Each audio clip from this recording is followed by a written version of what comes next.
आल्या आणि एक ॲम्ब्युलन्स आली. धडाधड त्या आरोपीवरची 2 मुलं खाली उतरली आणि त्यांनी मला सांगितलं, मॅडम आप झुक जाऊये. आणि मला कर्नल फोनवर सांगतात, मॅडम फोन ठेवा, दिस इज AK-47, तुम्ही अटॅकमध्ये आहात, जस्ट बी सेफ. माझे जवान सांगतात ते करा. आणि मग माझ्या लक्षात आलं, अरे आपण दहशतवादी हल्ल्यात आहोत, ज्याच्याबद्दल आपण नेहमी 2 ओळी वाचून पेपर बाजूला ठेवतो. आणि मग ही जी 22-23 वर्षाची मुलं होती, त्यांनी पटकन माझ्या गाडीचा दरवाजा उघडला आणि मला सांगितलं, मॅडम आम्ही तुम्हाला कव्हर करतो, तुम्ही पटकन इथे बाजूला जो पत्रा आहे तिकडे जाऊन उभे राहा. मी त्या गाडी सोडून आम्ही तिकडे गेलो. त्या मुलांचं लक्ष समोर होतं. धडाधड धडाधड आवाज येत होते. ज्या पत्राचे ते उभे राहिले तिथे जोरात एक बुलेट येऊन आदळली. मृत्यूची टांगती तलवार होती. समोर मृत्यूचा तांडव मी बघत होते. आणि ह्या सगळ्या गोष्टीत आपल्या छातीवर गोळी जडणारे हे तरुण मुलं आम्हाला कव्हर करत होती आणि त्यांचा नजर समोर होती की कुठून हा हल्ला चाललेला आहे. त्या अर्ध्या तासामध्ये मी उभं राहून सगळं बघत असताना मी जराही भ्यायले नाही. मला इथे भीती वाटते. इथे मला दुकानदार रव्यामध्ये खडे घालेल का? इथल्या औषधं जी आहेत त्या औषधांमध्ये भेसळ असेल का? इथला डॉक्टर हा नको असताना माझं हार्टचं ऑपरेशन करेल का? इथले कुठले तरी माणसं मला चुकीचं काही गाईड करतील का? ही भीती मला इथे वाटते. तिथे मला अजिबात भीती वाटली नाही. माझा पूर्ण विश्वास होता ही जी मुलं उभी आहेत ती तिथे मला कव्हर करणार. आणि तसंच झालं. अर्ध्या तासाच्या तांडवानंतर तो मुलगा पटकन आला आणि त्याने सांगितलं, मॅडम आपण पाठीन निघून जा, मी तुम्हाला कव्हर करतो. हा कव्हर करणारा मुलगा माझ्या रक्ताचा नव्हता, माझ्या नात्याचा नाही, माझ्या प्रांताचा नाही, माझ्या भाषेचा नाही, तो फक्त भारतीय होता आणि म्हणून त्यांनी मला वाचवलं होतं. आज हे समजून घेतलं पाहिजे प्रत्येकाने की तो जो तिथे मुलगा आहे तो बिहारसाठी करत नाही, तो पंजाबसाठी करत नाही, तो हरियाणासाठी करत नाही, तो भारतासाठी करतो आणि तो स्वतःला भारतीय म्हणतो. आणि मी त्या हल्ल्यातनं जेव्हा परत आले तेव्हा मी तुला सांगते, प्रत्येक क्षणी मला असं वाटलं जे काम मी करायला घेतलं आहे सगळ्यांनी जर मदत केली तर आज त्या प्रत्येक मुलाच्या आईला मी मनातून दुआ देत होते, बाई तुझा मुलगा होता म्हणून आज मी वाचले, नाहीतर आज कदाचित या हल्ल्यातनं मी परत येऊ शकले नसते. जीवन कसं जगावं यापेक्षा देशासाठी कसं झुगारावं हे आमच्या सैनिकांकडनं शिकण्यासारखं आहे. आणि जेव्हा हे लिहितात, I only regret that I have but one life to lay down for my country. मला दुःख आहे की या देशासाठी ओवाळायला माझ्याकडे फक्त एकच आयुष्य आहे. They mean it. ही त्यांची वृत्ती आहे. ह्या केवळ पाट्या नाहीत, हे त्यांचे वचननामे आहेत. असे कित्येक वचननामे तिथे पाहिलेत की जे केवळ भिंतीवर लिहिलेले नाही आहेत. ही त्यांची वृत्ती बनलेली आहे आणि याचा अहसास प्रत्येक वेळेला मला येत गेला. आम्ही जेव्हा पहिल्यांदा गेलो होतो 2004 साली, तेव्हा तुम्हाला त्या साईडनी दिसतील दुसरे मेजर सुभेदार शिंदे म्हणून होते. मी तिकडे ती जी पाटी बघितली द्रासला, त्यामुळे मी माझ्या मिस्टरांना म्हटलं, अहो ही बघा काय लिहिलं आहे, या देशासाठी ओवाळायला एकच आयुष्य आहे असं म्हणणारी मुलं आहे ती. ते माझा आवाज ऐकून ते वर आले आणि त्यांनी विचारलं, तुम्ही कुठून आलात? म्हटलं मी मुंबईवरनं आले. मी तेव्हा मुंबईला राहत होते. ते बोले, या ना खाली, आज 7 महिन्यांनी मी मराठी ऐकतोय. आज आपली भाषा ऐकणं म्हणजे काय हे सुद्धा ज्यांना नाविन्य वाटतं. आज 23 दिवसांनी वरती बसलेला मुलगा युद्धातनं जेव्हा खाली आला तेव्हा तो म्हणतो, मी 23 दिवसानंतर ब्रश केला. आज आमच्या आनंदाच्या संकल्पना ब्रश करणं म्हणजे काय? आज आनंदांच्या संकल्पना म्हणजे अंगावर गरम पाणी घेणं म्हणजे काय? एक गरम पोळी खाणं म्हणजे काय? हे फक्त सैनिकांना कळतं. आमचे टँट्रफ्स, आमच्या अपेक्षा, आमच्या चैनी या सगळ्या जेव्हा आम्ही विचार करतो तेव्हा असं वाटतं फक्त एकच लक्षात ठेवूया, आज ह्या प्रत्येक सोल्जरच्या बद्दल आमच्या मनामध्ये जर एक पेंटी पेटली तरी मला असं वाटतं लक्ष्य फाउंडेशनने काढलेल्या कामामध्ये आम्ही काहीतरी मिळवलं असं मला वाटायला हवा. पुढे जाऊया. आणि हा तो विजयस्तंभ पाठी तुम्हाला दिसते ते रणभूमी आहे. ही रणभूमी नव्हती, हे 90 डिग्री असलेले स्लोप. मुलं चढत होती वर तेव्हा पाठीवर 25 किलो वजन. हे तुम्हाला पाठीचे डोंगर दिसत आहेत, अशा डोंगर माथ्यांवर बसलेला सुसज्ज सैनिक. दिवसा युद्ध केलं तेव्हा समोरून आलेल्या शत्रूच्या तोफांमुळे तिथल्या तिथे शहीद झालेले कित्येक मुलं. आणि म्हणून रात्री केलेली चढाई, शत्रू कुठे बसलेला आहे माहिती नाही आहे. वरून तुफान बर्फ पडतोय, वरून तुफान गोळ्या येत आहेत आणि तरीही एक वाघा म्हणजे मृत्यूच्या जबड्यामध्ये कुठलीही तक्रार न करणारे आमचे हे जवान. आणि प्रत्येकाने फक्त आपलं रेशन न नेता जास्तीत जास्त बुलेट नेल्या, कारण त्यांना तिथे वचपा काढायचा होता. कित्येकदा 4-4 दिवस त्यांना अन्न मिळालं नाही, पाणी मिळालं नाही. आणि अशा स्थितीत आमच्या मुलांनी हे कारगिल युद्ध जिंकलेलं आहे. हे तुम्हाला जेव्हा मी त्या सगळ्या गोष्टी सांगेन तेव्हा लक्षात येईल. ही परिस्थिती लक्षात ठेवा. अंधार म्हणजे काय असतो हे समजण्यासाठी डोंगरमाथ्यांवर जायला हवं. की जेव्हा एक सिगरेटचं थोटूक पेटलं तरी समोरून सायपर त्यांना मारत होता, अशा स्थितीत ज्या पद्धतीने त्यांनी हे युद्ध खेळलं आणि that was in -32 degrees temperature. हे सगळं ह्या मुलांनी केलं की ज्यांच्याजवळ काहीही नव्हतं, मॅप्स नव्हते, शस्त्र नव्हती, निकामी शस्त्र असतानाही ते चढले. कारण फक्त एकच होतं, माझा देश. ह्या सगळ्यांना हाकलून द्यायचं, हा प्रांत मला काबीज करायचा आहे आणि माझी निष्ठा आहे माझ्या कामावर, कारण हे मला माझ्या देशासाठी करायला मला शिकवलेलं आहे आणि हा माझा देश आहे. पुढे जाऊया, ही तिथली मुलगी, पुढे जाऊया. अशी मुलं मला, मी तिकडे जाते तेव्हा प्रत्येक वेळेला भेटतात आणि आपली सगळी ही मुलं जेव्हा मला सांगतात की कोण जळगावचं आहे, कोण कोल्हापूरचं आहे, कोण अपशिंगीचं आहे, कोणी साताऱ्याचं आहे, तेव्हा खूप मजा येते त्यांना बघायला. कारण त्यांना मजा वाटते की दर दिवाळी आम्ही सोल्जर्सच्या बरोबर करतो.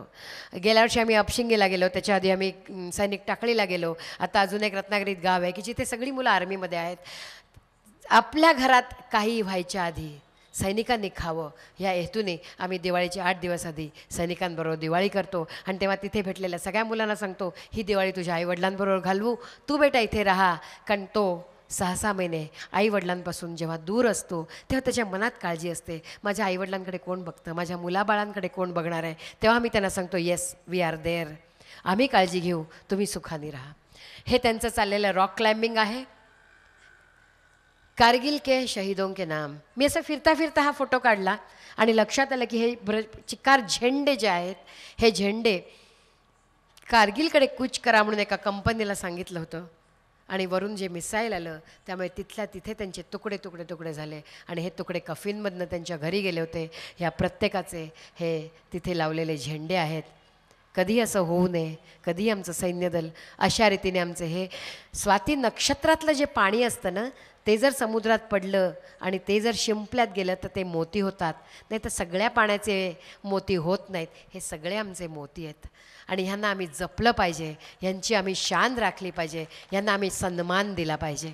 पुढे जाऊया.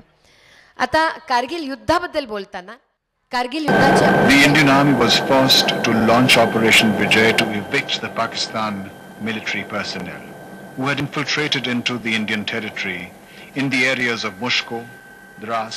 हा विमानात घेतलेला कारगिल प्रांत बघा, आवाज मोठा करा. The Pakistani infiltration was aimed at isolating Ladakh by interdicting the road Srinagar-Leh. हे आर्मी टँक 99 साली कसे जात आहेत रस्ते बघा.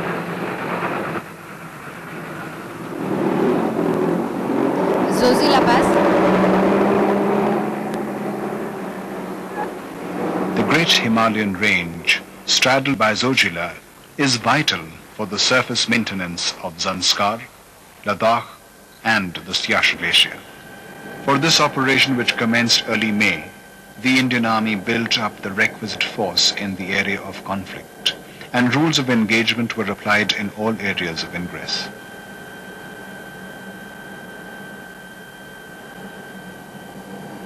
या सगळे उंची बघा. The tremendous willpower displayed by that infantryman, along with round-the-clock support of the other arms and services, the accurate targeting by the Indian Air Force, and the resolute upfront leadership resulted in absolute victory for the Indian Army. ही शिखरं बघा, आमचे चाललेले जवान. With the build-up of men, ammunition, and guns across Zojila, the Indian Army began the painstaking job of assaulting enemy positions which stretched from the Mushko Valley in Dras to the Jabar Hills in the Batalik sector. The ultimate assault by the infantry, which suffered maximum casualties, turned out to be a hot slogging match, with the infantry soldier braving all odds, fighting under the most adverse conditions of weather, terrain, and strong enemy defenses. आणि मग यावेळेला आम्ही बोफोर gun वापरल्या, त्या आणल्या गेल्या.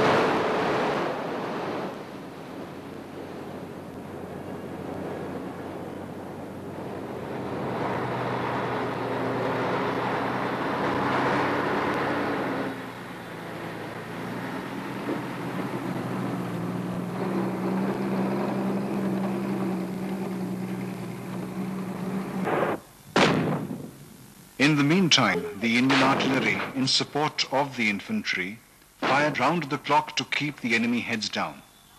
at altitudes where walking is not so easy without adequate brakes, fighting is exceptionally difficult to comprehend. However, it was this infantry soldier, with a silent prayer on his lips and victory at his feet, that ensured the Indian Army remains committed to that driving force, Izzat. Tiger hill, त्याचा सुळका बघा. AK-47. Tiger Hill, Chololing, points 5140, 4875, 18 Grenadiers, 13 Jackrif, 18 Gadwal, 2 Rajrif, 111 GR, 12 Jammu and Kashmir Light Infantry, 8 Sikh, 17 Jat, 2 Naga, Ladakh Scouts, 1 Bihar, and 27 Rajput became virtual household names.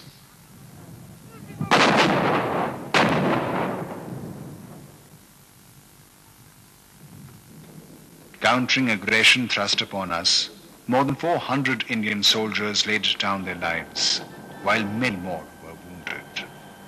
Even at the best of times, war is a dirty business. In this scenario, where our men fought the enemy on his terms, on terrain of his choosing, Indian armed forces prevailed yet again.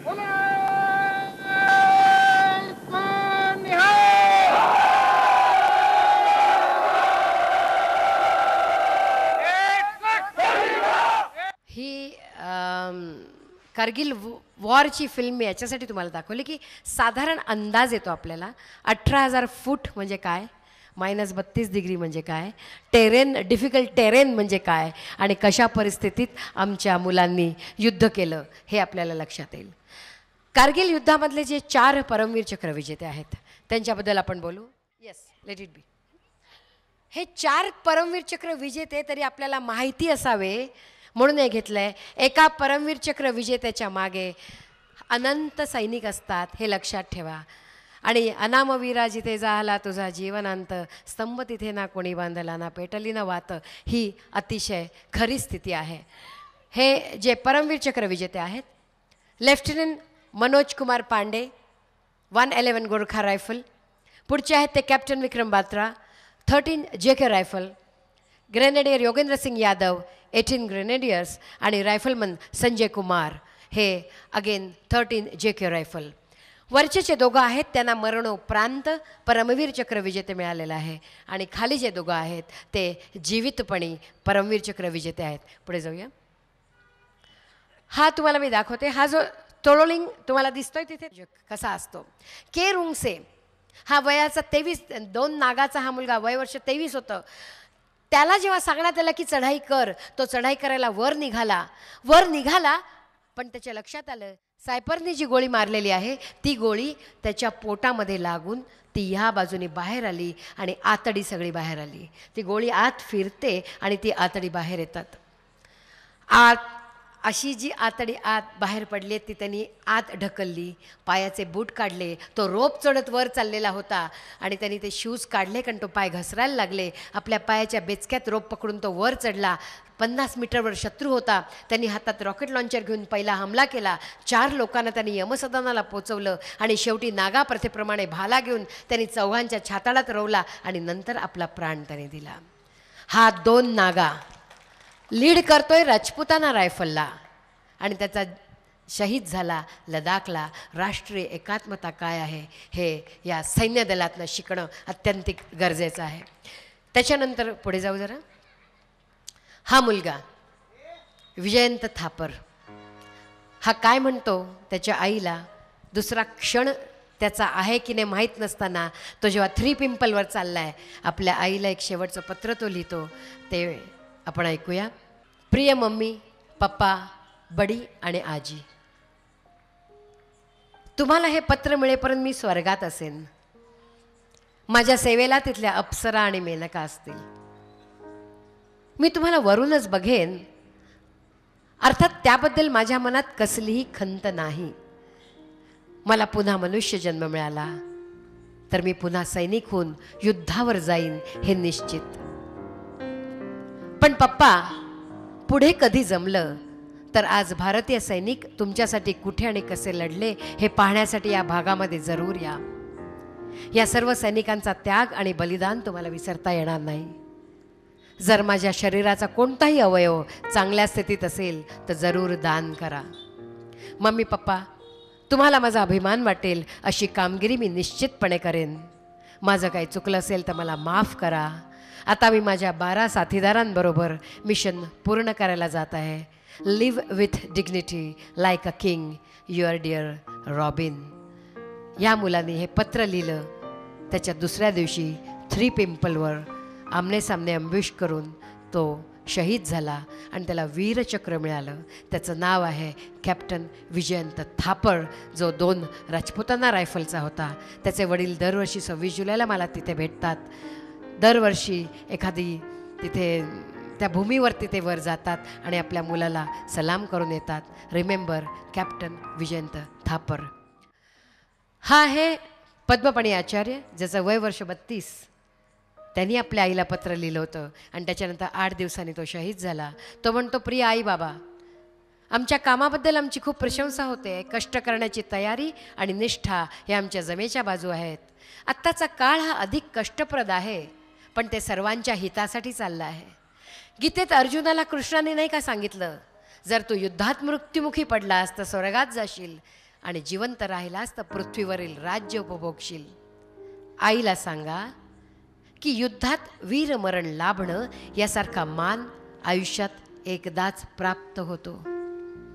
देशाची सेवा करण्याचा यापेक्षा चांगला मार्ग दुसरा कुठलाही नसेल. मी माझ्या बटालियनचा एक सदस्य आहे याचा मला गर्व आहे. आणि हो, आईला सांगा 6 महिन्यानंतर माझा जो पुत्र जन्माला येईल, लक्ष देऊ नाही का? आईला सांगा 6 महिन्यानंतर जो माझा पुत्र जन्माला येईल त्याला सुद्धा महाभारतातल्या कथा सांगून एक पराक्रमी आणि चरित्रवान योद्धा बनवा, अगदी माझ्यासारखा आपला पद्मपाणी आचार्य. हे 3 मी तुम्हाला याच्यासाठी सांगितले की ह्याच्यावरनं तुम्हाला हे युद्ध आणि या युद्धातले जवान आणि ह्या सैनिकांची काय मनोभूमिका असेल याचा अंदाज यावा. पुढे जाऊ. तर आता हा जो .5140 दिसतोय आपल्याला, रॉकिन ऑफ हम मी सांगितलं 3 पिंपलपर्यंत आम्ही आलो. आणि जेव्हा .5140वर जायची पळाली तेव्हा तो पॉईंट घेणं अतिशय गरजेचं होतं, कारण तिथे बसून शत्रू हायवेवरती गोळ्या डागत होता. मग त्यांना श्रीनगर आणि लडाख सेपरेट करायचं त्यांचं कारस्थान होतं. आणि म्हणून समोरून शत्रू जेव्हा आपल्या समोर येतो तेव्हा .5140 हा जर मिळवला नाही तर वरती आमची जी हेलिकॉप्टर्स होती त्यांनाही मारायची मिसाईल्स त्यांनी त्या .5140वर ठेवली होती आणि ते काम दिलं. कॅप्टन विक्रम बात्रा, तेव्हा ते लेफ्टनंट होते. लेफ्टनंट विक्रम बात्रांना सांगण्यात आलं की तुम्ही .5140वरती जा. आपल्या 30 जणांना घेऊन लेफ्टनंट निघाले. लेफ्टनंटना जेव्हा घरी बोलवण्यात, ते काही दिवस आधी सुट्टीवर गेले होते एप्रिलमध्ये, आणि तेव्हा त्यांना घरी गेल्यावरती त्यांच्या मित्रांशी ते बोलत होते. नेहमी जाऊन ते आपल्या कथा सांगायचे तिथे. तर त्यांना मित्र म्हणाले, अरे कारगिल में कुछ हो रहा है सुना है. तेव्हा विक्रम बोलला की हाँ, I am waiting for my order. तर बोले, अरे तुम कल ही आए और तुमको ऑर्डर? हाँ, जैसी आएगी जाऊंगा. देशाला माझी गरज आहे तर मी लगेच जाणार. आणि तेव्हा त्यांनी मित्र जेव्हा म्हणाले नीट जा, सांभाळून जा, तेव्हा विक्रम म्हणतो, या तो तिरंगा लहरा के आऊंगा या तिरंगे में लिपट कर लेकिन जरूर आऊंगा. आणि ही कीप्स हिज वर्ड. हा मुलगा तिरंगाही लहरवून आला आणि तिरंग्यात लपेटूनही आला. .5140वर जेव्हा ते निघाले तेव्हा त्यांच्याबरोबर 30 लोक घेऊन ते वर निघाले. आणि शत्रू त्यांना ओळखून होता. त्यांचं निकनेम होतं शेरशाह. शत्रुनी वरून सांगितलं, शेरशाह ऊपर आ रहे हो, नीचे जा नहीं पाओगे. शेरशाह बोले, 1 घंटे में ऊपर आता हूँ, कौन ऊपर और कौन नीचे बताता हूँ. आणि ही केप्ट हिज वर्ड. ते रेअर साईडनी वर निघाले. आपल्या शिवरायांनी जो गनिमी कावा जो केलेला आहे तो गनिमी कावा ह्या वेळेला सगळीकडे वापरण्यात आला, कारण पाकिस्तानात शिवाजी नाहीत, त्यामुळे त्यांना गनिमी कावा माहिती नाही. त्यामुळे जेव्हा आमची मुलं मागच्या बाजूनी वर चढली तेव्हा आपल्या सुसज्ज अशा बंकर्समध्ये शांतपणे बसलेला शत्रू अवाक झाला. आणि जेव्हा हे वर निघाले तेव्हा त्यांनी मागच्या बाजूनी चढाई केली. त्यांच्याबरोबरच्या मुलांना गोळ्या लागत होत्या, कोणी इंजोर्ड होत होते, त्यांना त्यांनी बाजूला केलं. त्यांना त्यांनी सांगितलं, तुम्ही थांबा, मी वरून येतो, मग आपण तुम्हाला मेडिकेशन देऊ. तेव्हा आपला एक डॉक्टर राजेश अढाव होता, जो आज वानवडीला पुण्यामध्ये आहे. ह्या डॉक्टर अढावनी ह्या 18,000 फुटांवरती 23 दिवस JK रायफलच्या 108 सैनिकांना त्यांनी तिथल्या तिथे औषध पाणी दिलं आणि त्यामुळे सगळ्यात कमी JK रायफलची मुलं गेलेली आहेत. हा आपला डॉक्टर एकमेव डॉक्टर आहे सैन्य दलात ज्याला सेना मेडल मिळालेलं आहे आणि हा आपल्याला माहिती नाही. हा महाराष्ट्रातला राजेश अढाव की ज्याला एकमेव डॉक्टर ज्याला गॅलंट्री अवॉर्ड मिळालेला आहे, सेना मेडल, आणि ते पुण्यात आहेत. जरूर कधीतरी त्यांच्याशी कॉन्टॅक्ट करून कॉल देम. मला बोलवण्यापेक्षा त्यांना बोलवाने ऐका. त्यांच्याकडनं तुम्हाला युद्धस्य कथा रम्या कळतील काय होत्या त्या. So he was also very much there. आणि त्यांच्यावर आम्ही पुस्तक करतोय. आणि 11 फेब्रुवारीला सहज विषयाला म्हणून मी सांगते, आम्ही 11 फेब्रुवारीला पुण्यामध्ये यशवंतराव चव्हाण हॉल घेऊन व्हॅलेंटाईन माय सोल्जर, व्हॅलेंटाईन डेला जे सगळेजण मजा करतात ते आम्ही असं म्हणतो की सोल्जर्ससाठी व्हॅलेंटाईन डे आहे. 11 फेब्रुवारीला जमलं तर जरूर या. 6:30 वाजता आपण त्या दिवशी अढाव सरांचा तिथे सत्कार करणार आहोत, त्यांच्यावरचं पुस्तक काढणार आहोत आणि हा कार्यक्रम पूर्ण तिकडे त्यांच्या उपस्थितीत करणार आहोत. आणि तेव्हा त्यांच्याशी आपण डिस्कशन करू. जे मी सांगते ते त्यांच्या तोंडून आपण ऐकू. जमलं तर जरूर या, मी तुम्हाला कळवीनच. तर हा .5140 निघालेला विक्रम बात्रा हा जेव्हा वर चढला तेव्हा त्याच्याबरोबर जी मुलं जवान जखमी होत होती त्यांनी सांगितलं, साहब हमको खींच के ऐसा रखो कि हमारी उंगली ट्रिगल पर रहेगी और हमें सामने शत्रू दिखाई देगा. ते म्हणाले, जोपर्यंत मी खाली आलो माझी कित्येक मुलं बेहोश पडली होती, पण त्या प्रत्येकाची नजर उघडी होती, त्यांची नजर शत्रूकडे होती आणि बोट ट्रिगरवर होती.